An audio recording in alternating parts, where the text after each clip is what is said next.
Please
start the seminar for today and guide us all with her wisdom and experiences.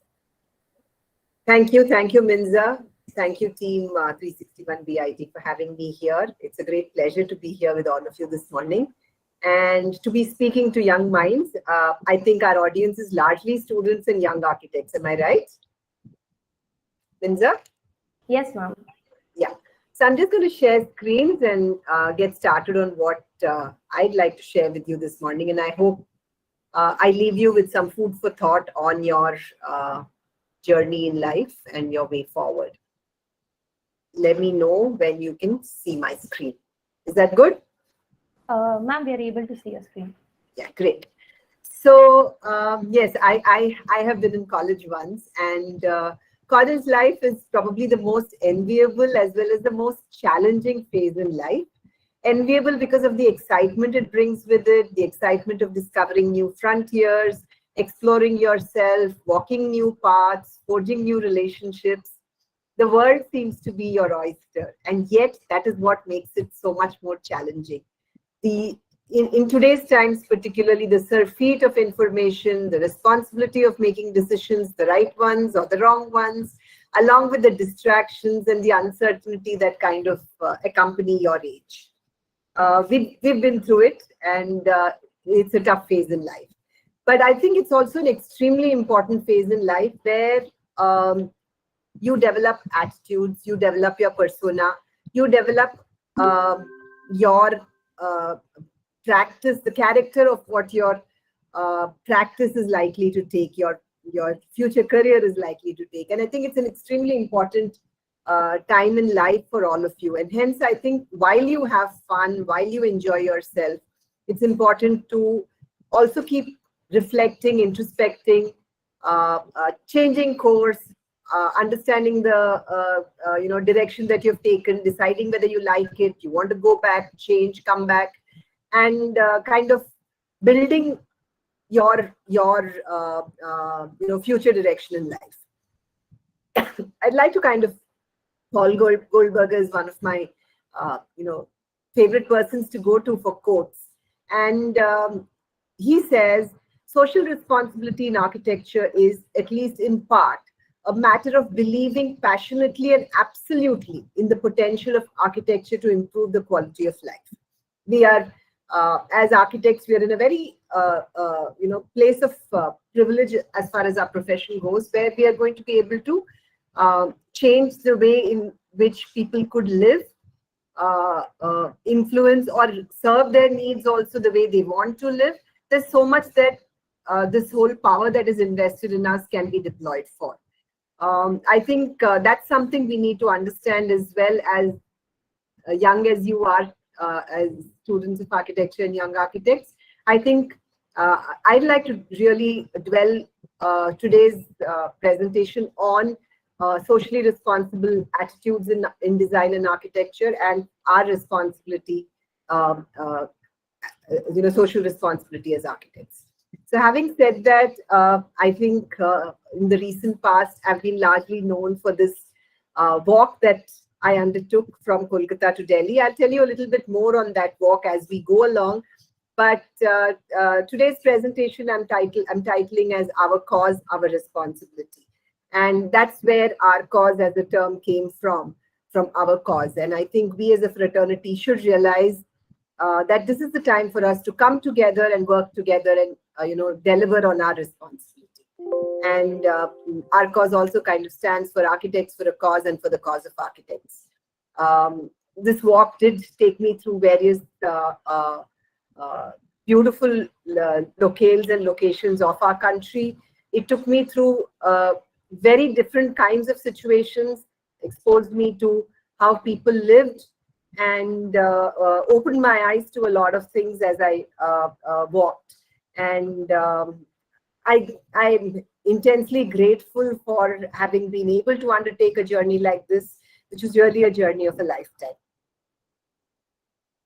So I think I've been talking about how we need to look at our profession and how you're going to practice it.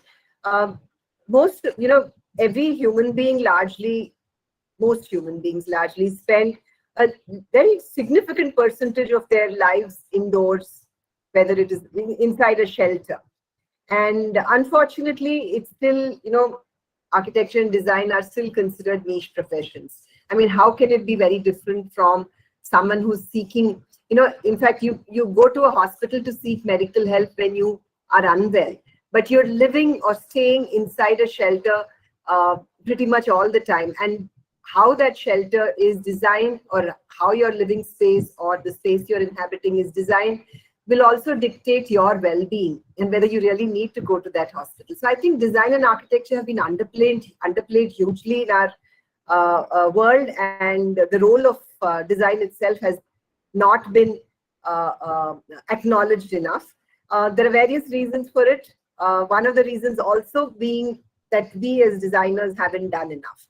And I think I'm happy to be speaking to youngsters today, because I think you're going to be our leaders. And really, if you internalize this need and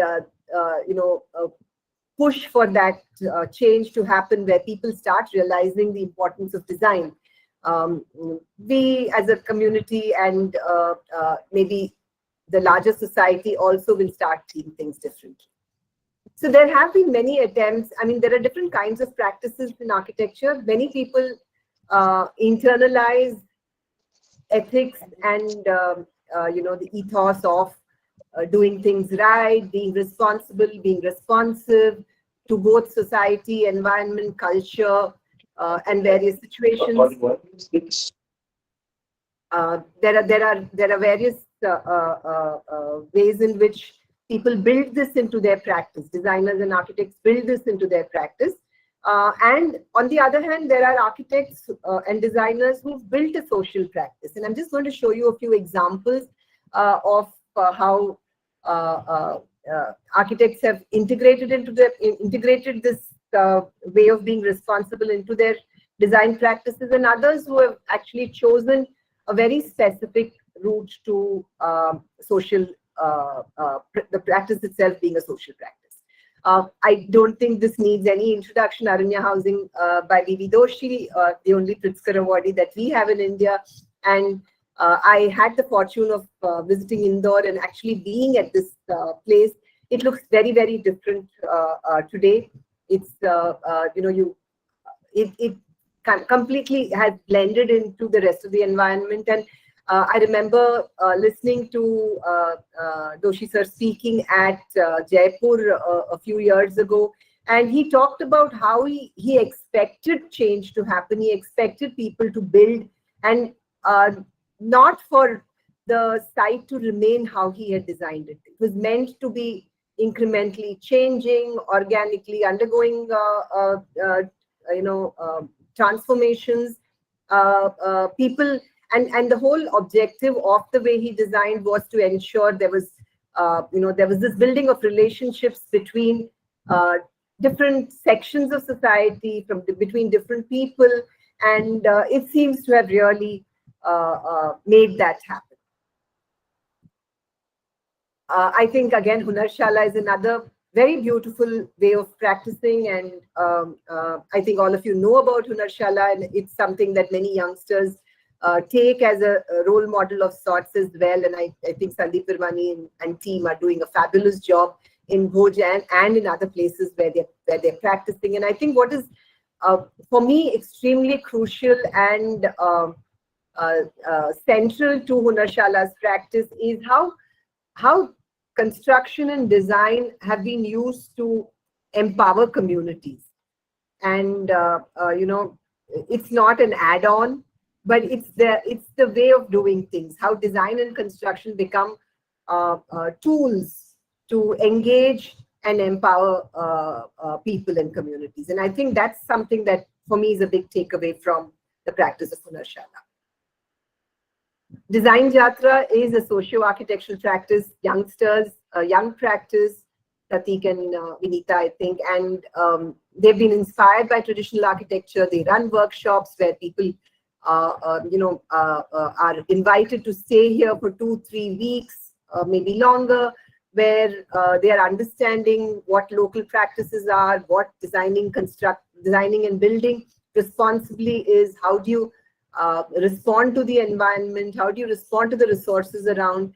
And this is really a beautiful case in point on how a social practice can be developed. And this project itself is a forest food processing center built in Jawahar in Maharashtra. And they involve the locals. I think this, for me, again, is an extremely beautiful and touching visual where this is, during the times of Trump, the wall between US and Mexico was being talked about very, very often. And it was a bone of contention in a sense in that election as well. And this is really the wall. And unfortunate that this seesaw that was designed by Ronald Ryle and Virginia Sanfratello existed only for about 40 minutes. That's a pity because you can see here how usually walls are meant to divide. And this wall was designed to connect. This wall was designed to connect people from two sides of the border, from two different countries, how they could engage, and they looked through the wall, beyond the wall, and connected with people. And it's very, very symbolic as well, a gesture like this. And I really wish this had stayed, not just from the perspective of two countries coming together, but from the perspective of how design can help connect people. And that to me was extremely critical in this design. Again, this is Methi by Anna Haringer in Bangladesh. And again, someone who works with communities and makes that central to the way she does things. And I remember reading about Anna Haringer a while ago, and in the IIT Kharagpur magazine, in fact, where she was asked by one of these students on what would be her advice to students of architecture. And her response to me still rings so true in what I'm trying to do today. Her response was humility, honesty, courage, trust, curiosity, flexibility, practical approaches, cooperative attitude, visionary approach, passion, love for the planet Earth and its inhabitants, and being responsible. She says, to me, it's absolutely vital that if you want to be a good architect, learn to build yourself first. And, and that's something that I'd like to really, give you as a message that, it's important. This is the stage in life where you build yourself. When you get into the rat race, sometimes you don't have that opportunity or the luxury of deciding what you want to be and kind of following that calling. So I think this is something that you all need to look at as to what you'd like yourselves to be. And there is no, it's not as if, yes, I've decided and this is where I'm headed. It's a journey. It's a journey. It's going to be changing. But it's nice to start looking at what you'd like to be, what you'd like your practice to be. We at Ethos have been conducting different kinds of initiatives and competitions and This particular one was the Saint-Gobain Grant program that we do every year. I think it's about 11 years old now. We get some extremely incredible ideas on, again, there are different pillars. There's, pillars of social relevance, history and heritage. There's a pillar of environmental sustainability, connecting with people, technology. These are the different pillars under which we ask for proposals, and we fund the actual execution of a prototype. Saint-Gobain, through Saint-Gobain, this fund is made available to young. So this is open to everybody really, but for the rest of the communities, those who are below, only for those who are below 30 years old, but those who are part of Transparence is open for them to take part at any point in time. And this particular project was set in Sundarbans by Venkatesh R and Siddharth PT. I think they were a combined team from SAP Chennai and NIT Calicut, if I'm not wrong. Sundarbans is an area where there are, it constantly undergoes these changes in tide, and because of which there's sometimes a lot of erosion of soil that happens, and growing vegetables on the island tends to become a problem. And the idea that Venkatesh and Siddharth came up with was to create these floating vegetable gardens. And they actually executed it, and while it looks slightly funkier, it was a very rudimentary structure. We have completed pictures of it also on our website that you can explore. Again, a young practice, compartment S4, practicing in Gujarat. This Anganwadi has been built by them, designed by them, and built by them, along with the community, where the community has been involved not only in the design but as well in the construction as well. And involving local people means ensuring some amount of sustainability of the project in terms of maintenance, in terms of love for the building, and using it well. And from the images that you see, you can very clearly see that it's being used very well. It's extremely heartening for me to see youngsters taking these paths, and I think it gives me a lot of hope. And hence, I'm really happy to be addressing and speaking to young audience and young minds. This was another project for the Saint-Gobain Grant Scholarship itself, and it's also part of our ARCOS showcase. Now, on our website, you can either access it through the ethosempowers.com handle, or you could go through walkforarcos.com. We have a showcase where we are putting up works of anybody in the field of design, where the idea and the project has actually helped or is addressing the need to resolve issues of people. And this was by Snehal Chaudhary from PVP College of Architecture, Pune, and she calls the project Rail of Opportunities, and basically abandoned railway coaches is what she's looked at, and how that can be used for serving the needs of people around is something that is what she submitted. And I, at this point, would like to invite any projects that any of you have, put your minds at, even if they are not actually executed. If there is an idea that is a potential game changer for society, we'd love to feature that on our ARCOS showcase. So yes, students for change, and I think I have great faith in students who actually can be leaders of tomorrow and not just followers.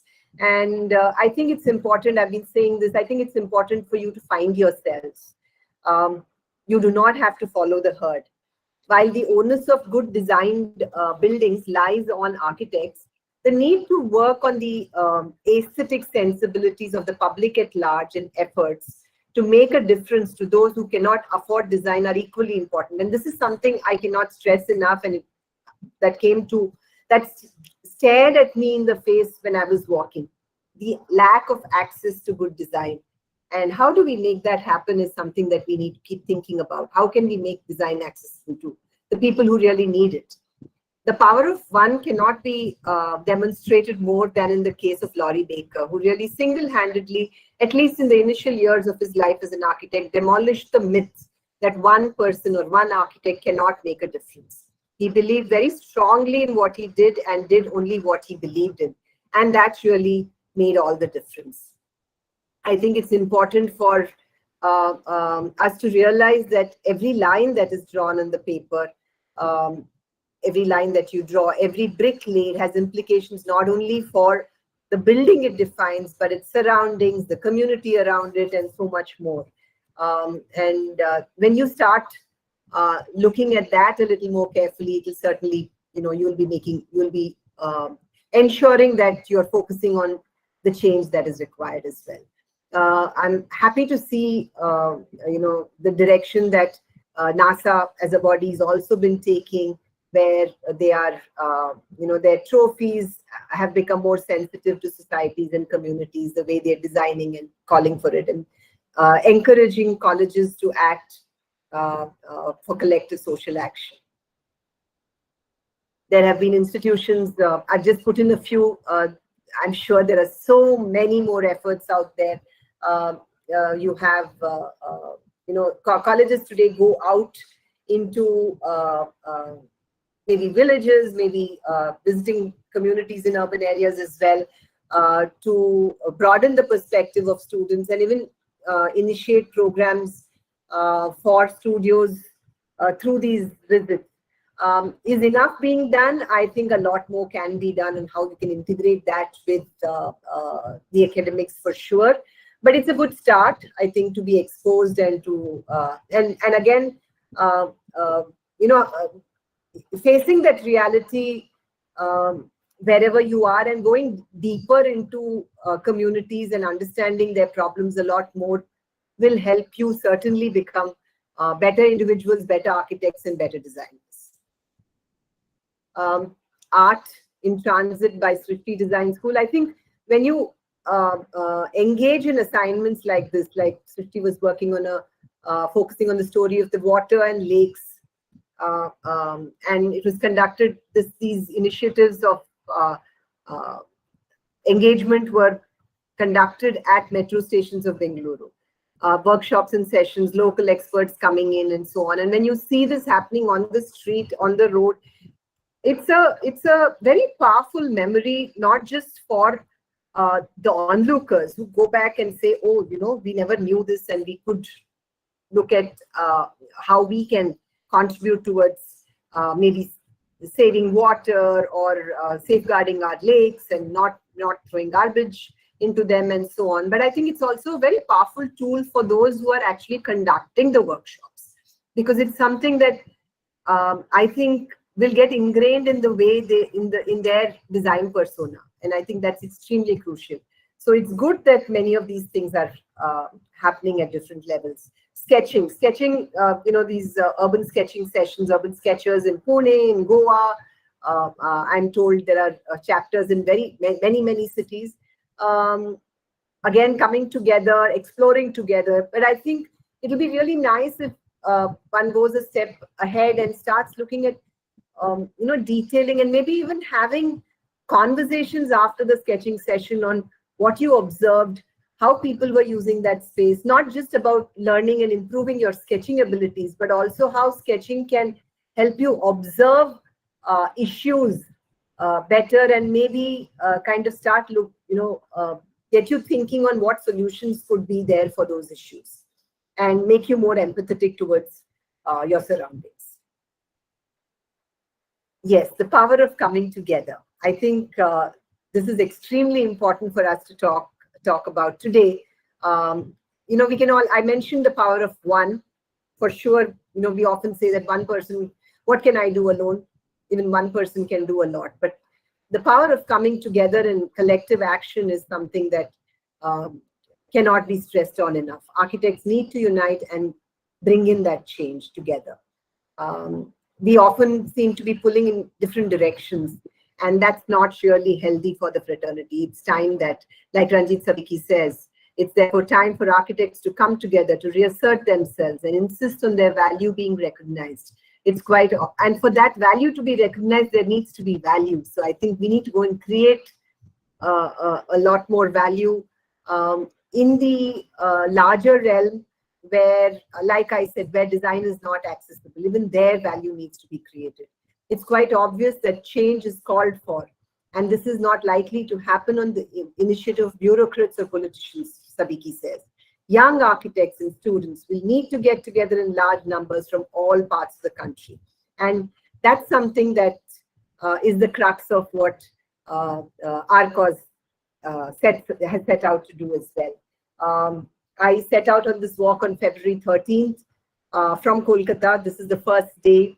I'm walking on Howrah Bridge across the Ganga, and then getting into the hinterlands of Bengal itself gradually. And it was really an inward and an outward journey where there was a lot of introspection on, of course, myself and my role, but also on our role as a fraternity. And hence, all the activities that we are planning through our cause will be focusing on all these learnings. Just a few glimpses into my journey, although I'm not, this talk is not really telling you the story of what I did and as much as what we intend to do today. But it was fairly hard. I was walking through, extreme weathers. I never expected it to touch 43 degrees as I walked. I thought I would reach Delhi by the time it was 38, but it was 43 and I was still walking and running. I had days when I had a little bit of climbing to do. I did walk at nights to experience how our cities and our roads behave with different segments of society, whether they interact, whether they are conducive for all, are they inclusive, do they make space for everybody, is something that I tried and understood. The kind of cuisine I experimented with along the way, it was an incredible journey. Engaging with different sections of society, small kids you can see here, construction workers, they really are backbone. It's because of them that we are. And engaging in understanding and empathizing with their situations, walking with school kids, going to schools and talking to them about design as a career, realizing that nobody along the way knows who an architect is, hasn't heard of the word Vastukar, and trying to make sense of what we can do to make that change. Making presentations on Mera Ghar at different places. What you see here is a session with the NTPC employees. So there were very formal sessions like this. There were sessions where I was training the trainers, is what we call them, talking to educators. There were informal sessions along the way where I just broke for tea, and there would be a lot of people who would assemble around me with whom I spoke. I engaged with the old, the differently abled, to understand how we as architects need to include all these perspectives in our approach to design. Here again, you're seeing some impromptu sessions with people, and again, you're seeing some engagements with colleges of architecture, with schools and women's groups as well.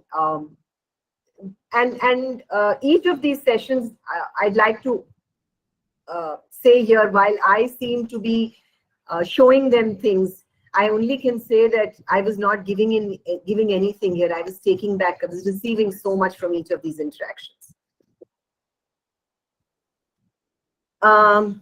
So just a few, maybe little anecdotes. Anjali is a lady who works as part of a women's cooperative that helps run this eco resort called Bonalata on the outskirts of Vishnupur, and this entire resort is made with mud.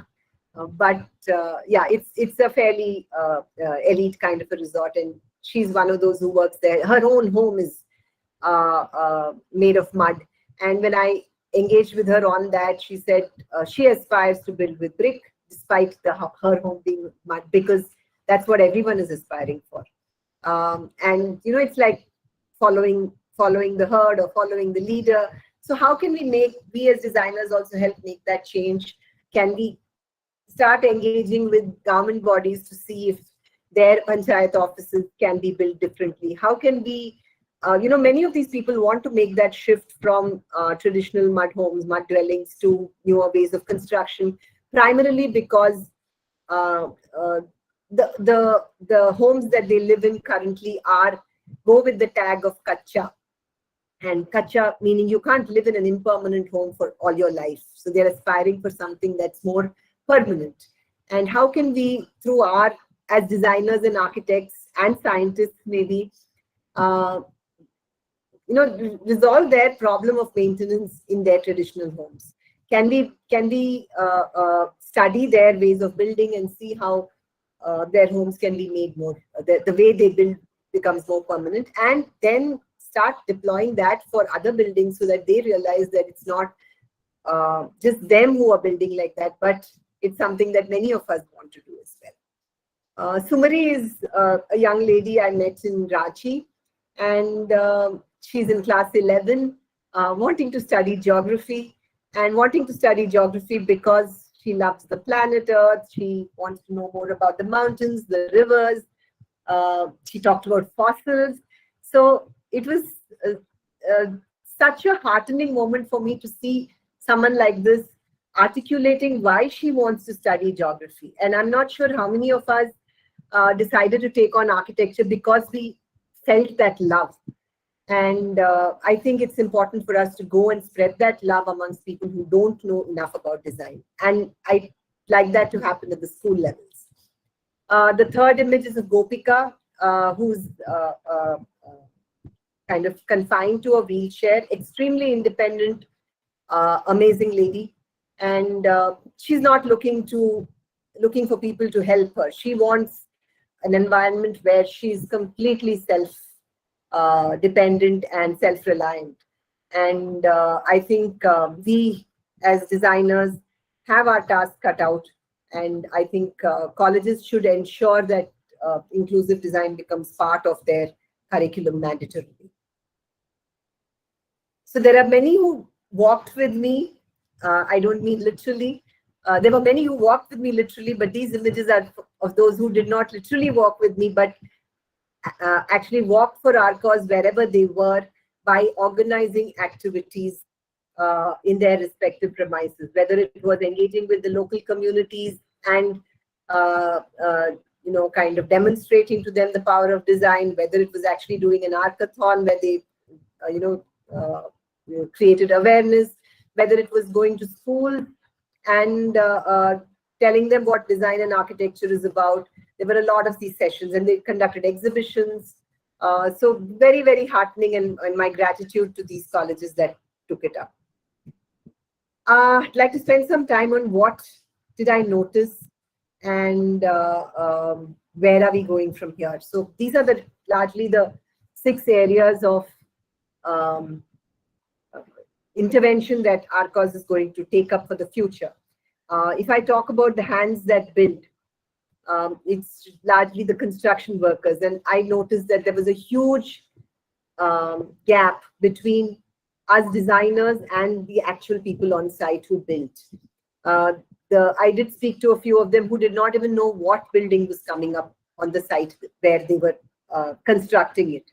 And if that is how they're going to be building it, without even knowing what is being commissioned there or what is going to come up as a building there, I'm not sure there is going to be too much love for the labor of love that they're actually putting in there. I don't know how long they will feel pride in what they are doing if they are not involved in the process. And I think, like I said earlier also, if you were to look at that line that you draw on that paper, what does it mean for the laborers who are building it? What does it mean for the factories where the materials would be coming from? What does it mean for the trends, the market, the environment, besides just that client for who you're designing? We are fortunate to be in a profession where every action can bring about social change. And it's a privilege and a power that needs to be used with great caution. Every line that you draw can mean a change in someone's life, in the way they are to live. Every material that you specify could influence the economy. A building has the power to influence the lifestyle of those not just using it, but also those who interact with that building from outside. For instance, why is Anjali aspiring to build a home with more modern ways of construction? Because that's something she's engaged with somewhere, right? And I think it's important for us to realize that our design does not end with our site. So yeah, so coming back to the hands that build, I think it's essential for us to feel their journey as well, and make them part of ours. Design literacy is extremely important for, like I said, if people are spending 70-80% of their life indoors, and they still don't think architecture and design is important, then there's something that certainly is skewed or imbalanced here. And hence, we as a fraternity of designers and architects need to go and spread the word. And design literacy can be talked about at different levels. It can be talked about at the school level for people who are contemplating it as a career. It can be talked about with lay people who may choose to build, say, who may choose to build a home, may choose to build a small office, a dental clinic. And when they're building that, they realize the importance of designing well, designing inclusively, and designing for all. I think these are important, and remembering the fact that you need to look at the environment and different aspects of designing responsibly as well. And those are messages that we as a community need to take to society. Arts and crafts, again, it's extremely saddened to see, earlier there would be a community of a guild of potters living together in a village, or a guild of metal workers, a group of metal workers. And here I was speaking to a Durga Puja or a Puja Murti maker, saying he's the only one in the village. There is no one else, and his children are also have moved away from the field. So it's after him, there is going to be no Murti maker in that village. There were potters who were living by themselves, and then 5 homes later, there was another potter. There was a section, say there were sections where these arts and crafts did exist in slightly larger numbers, but it's not as if the numbers are, the crafts are certainly dying. Some of these arts and crafts are certainly dying. So can we, as architects, kind of pledge to make at least one dying craft part of every project that we take up? I've been talking about access to design quite a bit today, and I don't know if I need to, if I've stressed enough on the importance of it. Where there are the people you see, the people I met along the way certainly cannot afford as architects. So how can access to design be possible for the people who need it most is something that we need to come together, think about, and that is why it's important for us to work together on this, to be able to see if we can liaise with the government also to bring about a similar structure as the medical sector, where there is a government hospital, there is a rural hospital, there's a primary healthcare center, there's an Anganwadi worker. All these people are addressing the health of people. Can a similar structure be put together for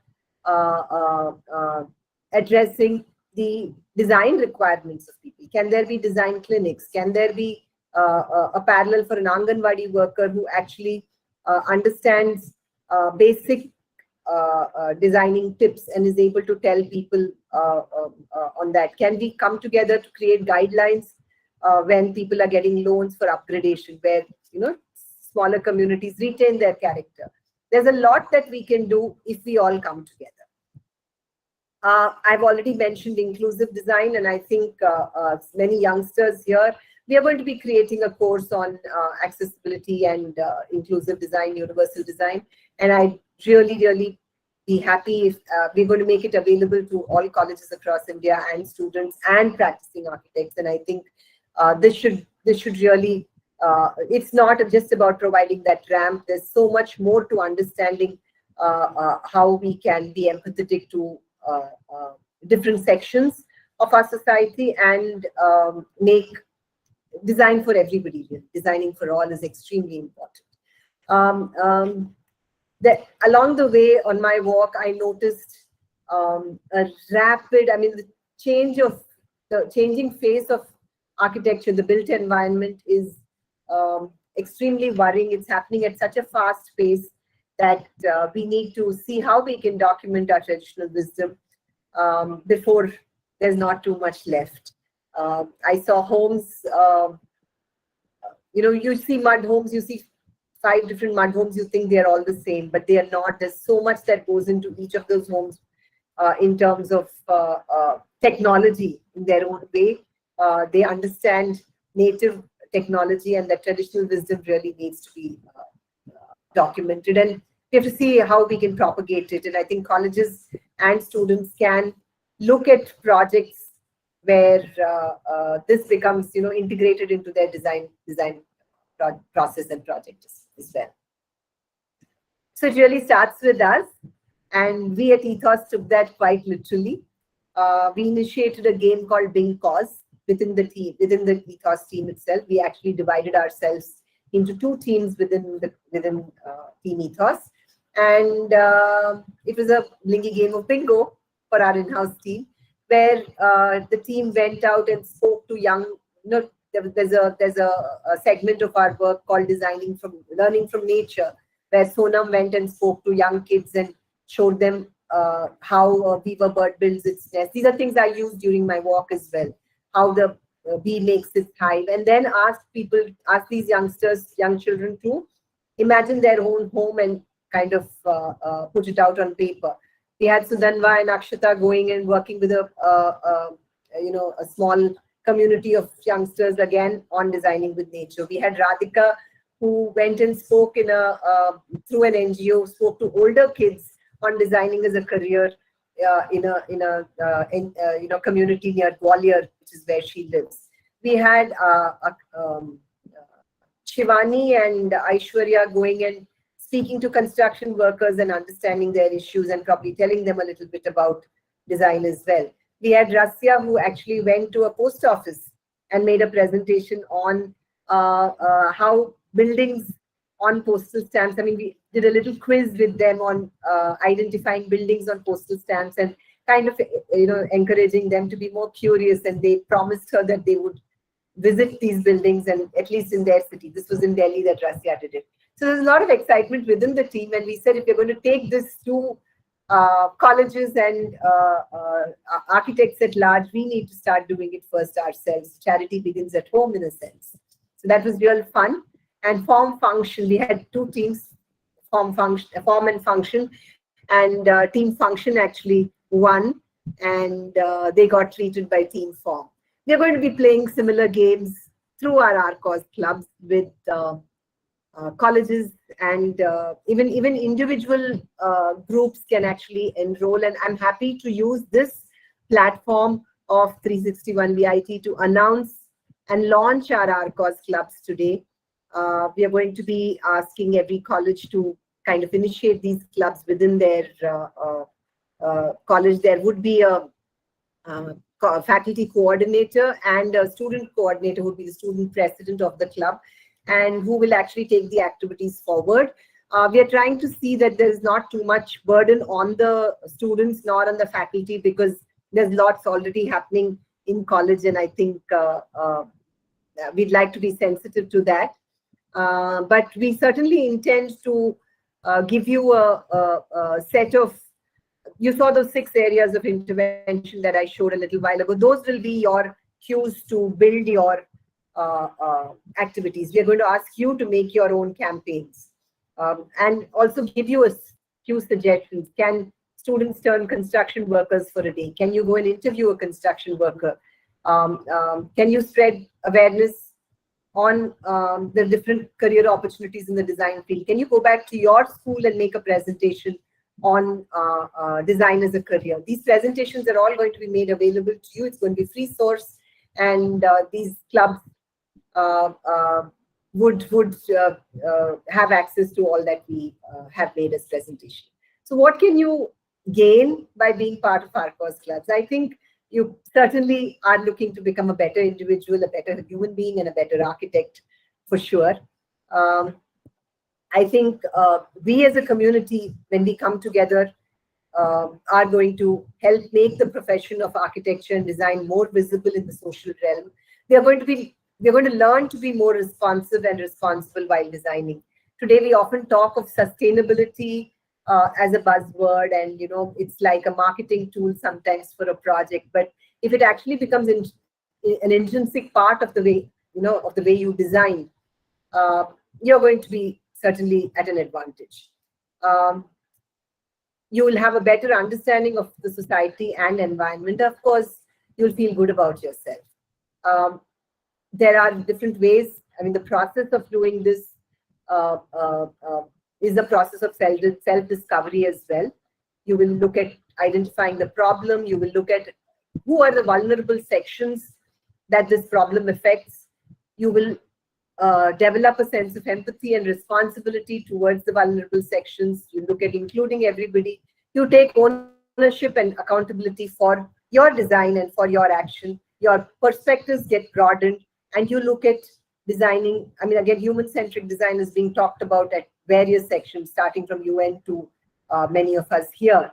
And these are things that will become part of how you do things. And I think we are also going to learn from you. We're putting a few tasks out, but these are going to be iterative, and we are going to pivot as we discuss with the ARCOS clubs that come on board. We've already had 4 colleges who have come forward. I mean, informally, we were talking about the ARCOS clubs to different colleges, and we've had 4 colleges which have already pledged support, and there are 6 more who are part of our MOUs who have shown interest.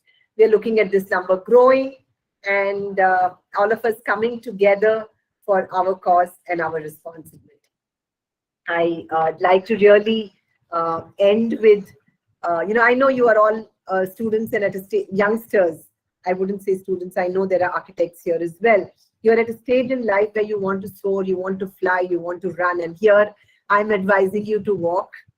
Walk the city you live in. Walk the town where your parents live. Walk the village where you go on a study tour. Walking helps you observe life, lifestyles, and people. After all, that is what your design is supposed to address. Better the quality of life of the people after understanding how they live. Walk with your senses, and you will grow in sensitivity, in intelligence, in knowledge. Walk, and you will build the empathy you need to be a good architect. And let's all focus on our cause and our responsibility. Thank you, Team 361, BIT, and I hope I'm leaving you with food for thought, with ideas to introspect, ideas to build on, and make your life a lot more meaningful. Thank you. Thank you so much, ma'am. That was very insightful. I guess a lot of us would now give us really great thought on making design accessible. And I mean, these thoughts we all think about, but it's very difficult to implement. But I guess you've provided us a lot of motivation to actually think on these topics even more in future. With this, I would like to invite the audience to kindly ask some questions to ma'am. Whatever you're curious about, you can turn on your mics one by one, or maybe type in the chat box as well for ma'am to answer the questions.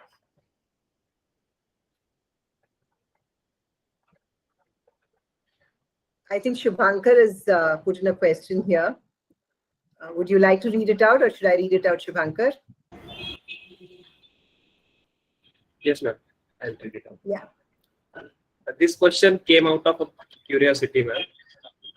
As you said, an architect should walk the city, should go to places, should explore everything. But it starts from an institution, because architecture is not taught from the first standard or second standard. It is taught directly in the first year of college. So, out of a curiosity, how do you imagine an ideal architectural institution? So this has been, honestly, Shubhankar, troubling me a lot in the recent past as well. And I have been having conversations on this with powers that be also, to see how we can bring about change. It's an ideal architectural institution is, maybe a lofty term to use, but yeah, if I was to say what is important for an architectural institution to understand and realize, I think one is that I think to realize that you're not a cookie cutter. You're not looking at producing it's not important for every student to be good at everything. You need to respect and acknowledge the strengths and the interests of students and nurture them accordingly. I think it's important for colleges to nurture them, and not just, okay, so and so likes writing, to likhne do is one way of doing it, but to nurture that love for whatever your skill is, whatever your interest is important. And I think to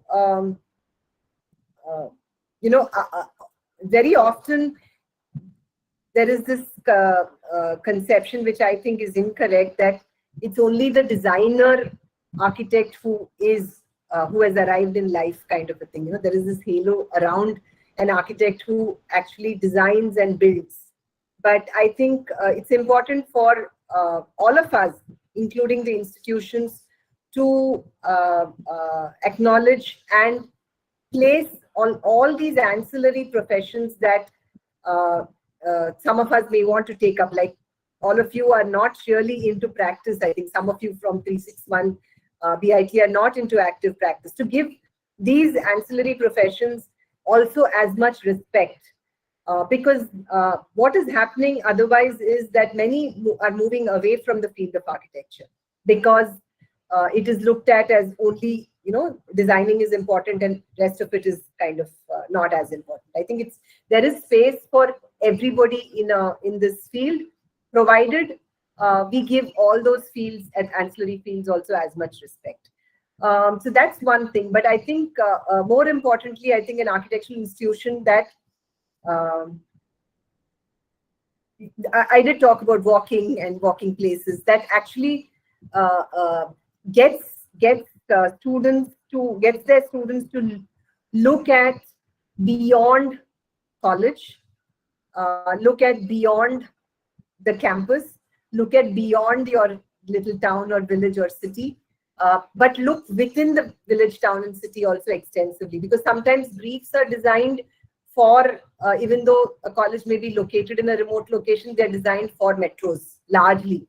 It's considered to be. So if we can actually look at, and how do you, for instance, that girl Sumari who wanted to study geography, how do you accommodate someone like that if she wanted to study architecture? How do you accommodate someone like that in an institution? Do our institutions allow for people like Sumari to become part of the college? Ideally, it would be lovely for her to be able to blend in with no issues. And while our new NEP allows for a lot of flexibility, I would believe that there needs to be some kind of a mandate on colleges. It could be a self-imposed mandate as well, to vernacularize some part of the learning, to look at local systems as mandatorily part of learning. When it is left as optional or left as flexible, we don't tend to do it. I think also this is something that I've been saying everywhere. Colleges should look at presentations to the public. Your designs should be presented to people outside of the fraternity, because eventually you're going to be designing for people outside your architectural fraternity. And we are used to presenting to your classmates, your faculty, but how many of us go and present to a room full of parents, or a room full of the non-technical staff of your college, understanding them, designing for them? If I'm not really getting down to saying okay, this is how an ideal architectural institution should be, tick off 1, 2, 3, 4, 5. But I'm saying that these are alternative ways that architectural institutions should start exploring um, um, as far as their teaching methodology, as far as their teaching philosophy goes as well. And I don't think there is one set way. I think there are so many. I mean, each college can create a beautiful flavor for itself when it starts looking at these things from the perspective of where they are located, whom their neighbors are, whom they are going to be serving, what their students, where are their students coming from, are they from the same location, are they from far away, and creates a plan that is very specific to your college. It's very individualistic to your college. I think that would be a great way of doing things. Yeah, I hope I've got somewhere with your question, Shubhankar. Yes, ma'am. Yes, definitely. Thank you, ma'am. We have another question from Soham. I would like to read it out. So he says that your journey has been through a lot of ups and downs, and you have met and interacted with a lot of local people, and most of the times you observe that these people don't know how to change or don't want to change. So how did you manage to deal with the challenges through your entire journey? Well, I didn't understand how people who want to change or don't want to change was a challenge to me. Because for me, this journey was exploratory. I was not there to change anybody or influence anybody really. I was there to probably build an awareness, but it was largely an exploratory journey for me to understand where design stood in the dictionary of these people, in the vocabulary of these people, in the minds of these people. And very frankly, it stood nowhere. You know, it was not a priority. Unfortunately, it was not a. So I think we need to internalize, and the challenge is in our. We need to look at changing. Not they don't need to change. We need to change who we are addressing, why we are addressing these people. There are many of us, even though we are from smaller towns and villages, choose to practice in metros, and very certainly for a reason, because probably the opportunities are a lot more. In your small town and village, there aren't any opportunities. How can we all get together and create those opportunities for people to go back and work in these villages? I know it's difficult for, say, a Soham to do it on his own, or Shubhankar or Minza to do it on her own. And that is why this is required for all of us to, create that impact. So people sit up and say, yes, design is important. We need to get this design by someone who's qualified for it. We need to show our worth. And so I again, Soham, your question on how I managed to deal. There were a lot of challenges otherwise on my journey, but people changing and not changing was not really a challenge that I had to deal with. It was just something that I had to understand, that yes, people do not want to change. Why do they not want to change? And then go back and see how we can address it subsequently. Right? Thank you, ma'am. I think Mohit has asked. The most beautiful experience during your work. Yeah. So I think every day was a different experience. There were beautiful experiences every day. I really don't know if I can. So, for instance, the interaction with Sumari was something that, for sure, was something that will stay with me for the rest of my life, because I just asked her, "What do you want to study?" And for someone to articulate so beautifully that she wanted to study geography is something that gave me so much energy. The sunrise every morning. I used to leave at when it was dark. I used to leave my room at about 4 o'clock. Still, the Brahma Muhurta, as they call it, when it's completely dark, and then you're walking. And in the first hour would be very quiet, because everything around you was quiet and you were largely looking inwards. And then you start seeing the colors changing in the firmament or the sky, and you start seeing that sun coming up behind me, because east was behind me. But I would start seeing those change in colors and then start looking backwards. maybe walk backwards for a little bit or pause and see that sunrise every morning. It was something that, we often use the word worth dying for, but really worth living for every day, that sunrise. If you look at other experiences that were really beautiful, I had people who I didn't know who came to me and said, they came 2 kilometers after I had crossed them, and they said, "Ghar pe khana bana hua hai aapke liye, aapko wapas aana padega khane ke liye." And I had to actually push back on such invitations, simply because I also had to protect my gut a little bit, because I had a 70-day journey ahead of me, but I could not say no to some of these invitations as well. So, and there was this man who stopped me, and I thought he had stopped me because he was just curious, but he knew about my story. And he had come back. He had gone past me, and I didn't know that. He'd come back on a cycle just to bring a garland and a bottle of water for me. And he said, "This is what I want to give you as my token of respect and affection." So there were so many beautiful experiences. Standing on the banks of the, not really the banks, but standing on the bridge that spanned River Rihand, and looking at the Rihand Dam as I got down from Renukut, was another kind of, sight that kind of blew me away. Spending time with 2 brothers in a mud home, who spent, and then their entire family, relatives, all of them got together, and the excitement and the love with which they explained how they had built that house from, and that in 1972. And they were able to explain how every tile in that house was fired by the family. The mud home was built by them. The charpoi to the jhadu was made by their own hands. To listen to them describe all that, so there were so many beautiful experiences, really. Thank you, ma'am. We have another question from Nikhil.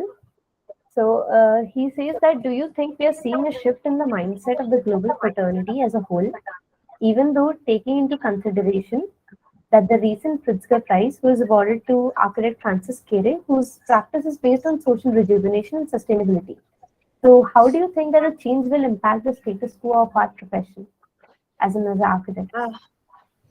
I hope, I'm extremely hopeful that there is a shift, and there is a shift towards an architecture of social relevance, and design of social relevance. I'm extremely hopeful, and awards such as these would certainly get people to start looking at, even us architects, to start looking at their practices differently, because very often you're seeing awards galore. On social media, you say everybody's getting an award somewhere or the other. But when the awards that matter start being given for the right projects, I think it would certainly be it would be of value. So I'm hopeful that there would be. Like I showcased Design Jatra. We talk about Pratima Joshi in Pune running a practice and running it successfully, and I'm sure it's commercially viable as well. These are all societies and trusts, I understand, but they're still not, they are working on to a financial plan as well, right? And it's working. So I think I'm very hopeful, and I think we all need to continue to keep that momentum, keep that pressure, keep talking about these things, and change will come. Thank you, ma'am. So we have another question from Rishikesh. He says that he wanted to ask, in the context of prevailing architecture style, what according to you would be called the art movement of the present day of India? Okay, is Rishikesh around here? I'm not completely clear on what exactly. He can explain the question a little better. Is Rishikesh on this call? Or Minza, would you be? I mean, I'm not sure what. I guess he's asking to elaborate on the kind of buildings we see these days. So we've been through a lot of architectural styles over the history of our entire human civilization. So the architecture that we see today, which is all mostly concrete and brick, what kind of architecture movement is this? As in 50 years down the lane, when we become a part of history, our kind What of do you, architecture today. are we leaving behind leaving behind anything that people will call heritage, which they'd like to preserve? It's really quiche, no? But at the same time, I think it's important to acknowledge practices that are doing some very, very good work. They may be small and in between, but I think when we start celebrating them, and they're not celebrated enough in this whole game. I like to call it a game of marketing a certain kind of architecture. I think the practices that are really doing some extremely sensitive and responsive and responsible work are probably not getting the visibility that they should. And that's something that we at Ethos and ARCOS also would like to make happen, getting them that visibility. And when that starts happening and we start saying, we start seeing a shift in people's uh, aspirations or desires, or even their aesthetic sense, that this is what they right now. Even the aesthetic sense is kind of so different that the demand from the client itself is something that does not maybe synchronize with responsible architect. These words, responsible, social, that we keep using, it probably does not. So when we start celebrating a lot more the architecture of the right kind of architecture, whatever that might be, again, you need to sit and define that, but I think I know for sure what I think. The one that responds to environment, to context, to society, speaks all the right, is talking about construction labor, does make sure that they have a reasonable living conditions on the site when it is being built. When all these things are taken care of, I think we are doing justice to design. And when that happens, and when we start celebrating that and showcasing those and marketing those, so there needs to be a parallel marketing movement of sorts on this, this kind of architecture. And then people start seeing this, and people start saying, "Oh, this is also important. Iska bhi kafi naam hai. This also featured in this magazine or on this website, and hence maybe I want that kind of a design for myself." And then clients start coming forward asking for that. I think that would be a good shift to happen. So yes, right now it appears like a losing battle, but we all together again can make that change.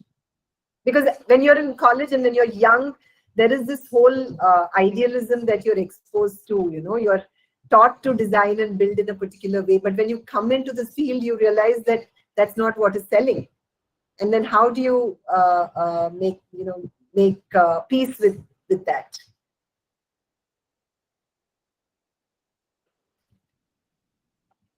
Thank you, ma'am. We have another question from Shashank. Firstly, he says that it was a very great presentation. We are all very excited about the ARCOS Club. So, in villages, people who don't understand or who don't know architects and are not literate as designers, so we need to be good speakers. So, what tips would you suggest for architects or designers to be good speakers? So, when I was in college, I don't think I ever got on stage and spoke. Okay, so there's hope for everybody, I think, because now I am like holding a mic and speaking is like second skin to me. So go out there and do a lot more of it, for sure. I think there may be issues of language, there may be issues of vocabulary, but I think don't be self-conscious on those fronts. Speak. Take up opportunities that come your way. And I think if you're talking about speaking at different levels, you'll need to speak the vernacular. So I'm not great at Bengali, but I spoke Bengali without feeling conscious when I was on the walk. Because I told the people that, it's going to be tuta futa, but I'm going to speak in Bengali because I think I want to reach everybody in the audience. I don't want to exclude anybody. So that's something that also we will need to do if we have to really go to people and talk to people, which is what you're talking about in villages. So when I asked, I think this is a question I asked every day, who's an architect? Nobody knew. Then I said, Taksha kisne banaya? They would say engineer ne, ya they would say contractor ne, Mistri ne, Raj Mistri ne, but architect Vastukar to aaya hi.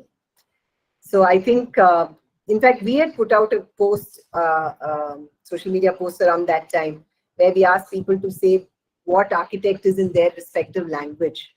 I don't know how many of us know in your own language what, who an architect is or what architecture is called. So these are things that probably we need to learn. Tips to be a good speaker. And honestly, not everybody needs to be a good speaker. These things can happen even over casual conversations. You could just sit there and they will talk to you. They will ask you things and you will be able to respond. And please remember, they don't need, when it comes to designing with the materials that they are familiar with and the wisdom that they have, they really are the experts. When you go there, you will be learning, right? You are not you are not going to even be able to sometimes engage in a conversation with them because you don't know. They're talking about materials. Like I was told, चावल के खेतों से निकलता है जी ये जो हम दीमक के लिए use करते हैं. They put it below the, and I don't know what they're talking about. I had to actually record it. I had to go back and listen to the recording to understand what exactly they were referring to. So we are going to be completely, so they are the ones who are going to be speaking and we are going to be the ones listening. But when it comes to building with modern materials, again, I think the conversations that need to happen, and this is something that some young architects in different locations said, which disturbed me, is that I said, what kind of a practice are you having in your towns and what are the problems you face? And the problems they talked about is low technology use nahi kar rahe, hum technology, we are trying to get them to use the latest materials and latest technology. But I think the challenge would be to look at people, talk to people, and try to get them to, this is something I spoke to them, either write down or list out what they like about their old way of building, what they found were the advantages, and what is it that they'd like to take with them. Like if Anjali said the old homes were cool, but they were kacha. How can you take that coolness with you to your new home, the thermal comfort with you to your new home, and not take the kacha part of it? So that's something you need to keep engaging with them on. So, she says they know that when they build with brick and cement and things like that, the house becomes much warmer. They know that their electricity bills go up. So, can they plaster with mud instead? Can they include mud in the plaster? Can they do a double wall? So these are things that you can talk to them on when you have those conversations, for which you don't need to be a great orator. It's just simple conversations that you have. Yeah. Yes, ma'am. We just have one last question from Mohit. That as we discuss the gap between labor and architects, like that there is is there any other problem that we need to focus on as architects apart from the gap that we discussed? So I'm presuming that this question specifically has to do with the construction workers also, right? You're not asking any other problem, because there are a lot of problems we need to focus on as architects. But I'm specifically focusing on our relationship with the construction worker and the architect, and reducing the gap is one thing, but I think it's also important to realize that the construction worker is your ambassador. he or she is the one who's going to go back to society and say, agar gaon mein, if there are people who are not telling me that there is someone called an architect, it's because they don't know. And many of them are migrant workers. They have worked on construction sites and they still don't know there is someone called an architect designing buildings.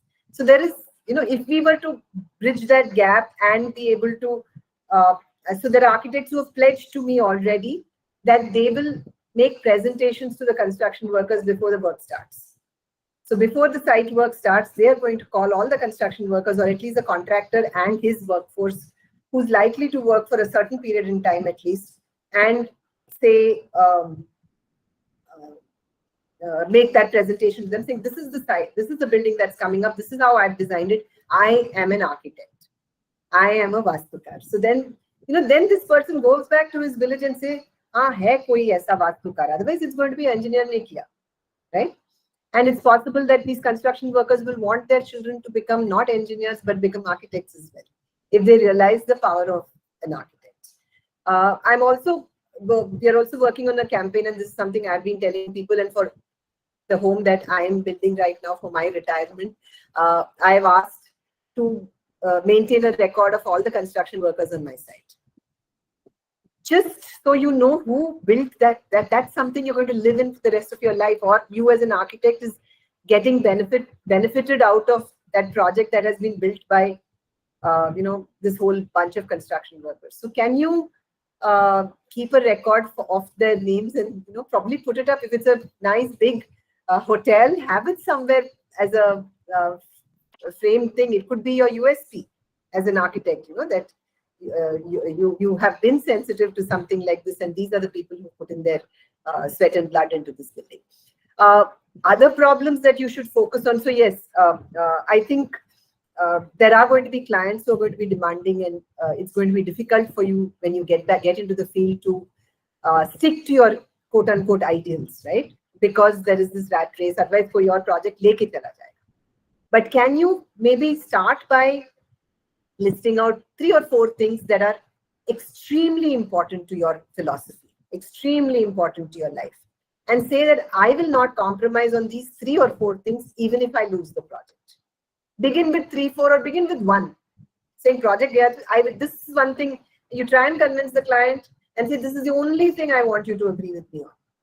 And if the person doesn't, it's okay. You lose that project, but you move on. And then when you become slightly more established, add a second one to it, add a third one to it, add a fourth one to it, and make your philosophy, build your philosophy gradually. I understand that it's unfair for, especially when it becomes a matter of earning bread, it's unfair for us to go there and say, okay, then you might go hungry. But let me tell you, I stuck to my ideals initially. It was not a matter of earning bread for me, but if I was to look at it having been something that was bringing in my rosy roti, I would have managed. It's not that you don't manage. It's a tough life. You will struggle, but you will reach a point where you are probably doing better than many others eventually. You stick to your ethics and values. Yes, ma'am. With that, we just have one last question from Aditya.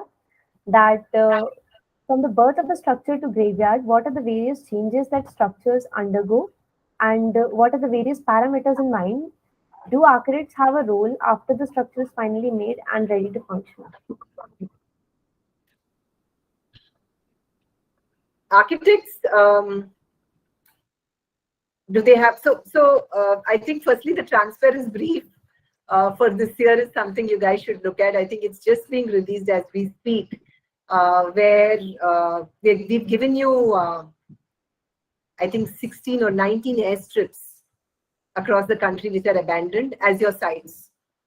And if it's an airstrip, it might come under the Udan scheme of the government and might actually become an airport at some point. So the project itself is on a 10-year lease. So you're designing a building that will be there for 10 years and then it will be dismantled and taken away to be probably for the materials to be used elsewhere, right? So in a project like that, it can be very exciting for an architect to design for that dismantling that happens 10 years later as well, right? And these are things that are going to happen in the future. So I think there is going to be a role for an architect in such cases. And whether there's a role for an architect in regular buildings once the building is made ready and starts to function, I think again it's I go back to the buildings that I did design a few buildings many years ago, and I do ask for pictures of the building every now and then to see how it's functioning, whether it's what has been built by the client after that. Now I don't design and build, so I'm not. If they wanted somebody, I would probably direct them to somebody else to design, to add to it if they needed. But how it has evolved over time, it's something that I keep learning from. And it depends on your relationship with the client.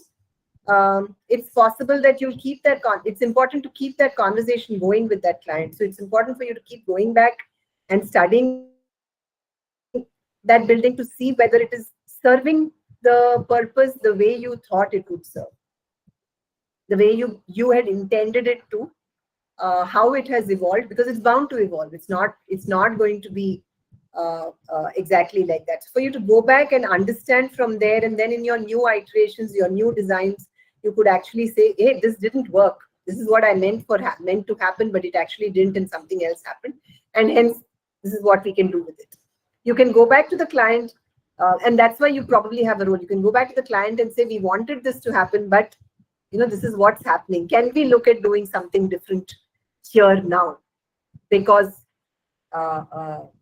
something very exciting is happening now, because I didn't intend for this, but suddenly there is an influx of people that are coming in because the space is doing something different. So can we look at adding something else here, or designing it a little differently now? So it's a process, and I think it's important for you to keep in touch with the buildings that you design. Yeah, absolutely. That's why we call it building and not built. Very well said, Shivant. Never built. Thank you so much, ma'am. Thank you so much, everyone, for the questions, and ma'am for answering them in so much detail. I would now like to call Sal to give the vote of thanks for the seminar and bring it to a conclusion.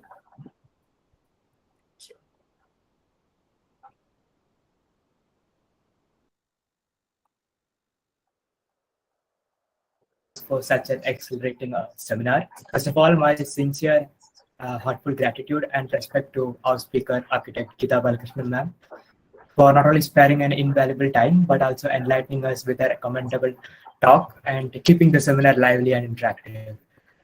Thanks a lot, ma'am, for opening up a different angle so as to view architecture, not just from the bookish point of view, but also in the form of experiencing it. As architects and young architects and future architects, taking architecture skywards is our cause, our responsibility, and ma'am, I'm sure you have ignited the spark within us. Thanks a lot. Last but not the least, I would also like to thank the people who have come to the seminar, even though it was a weekend, and for learning something new from ma'am itself, and also thankful for them for making this seminar a grand success. Thank you all. With that, I conclude, and also hope you guys to meet with such interesting stuff. Till then, keep smiling, keep exploring, and keep learning. Thank you.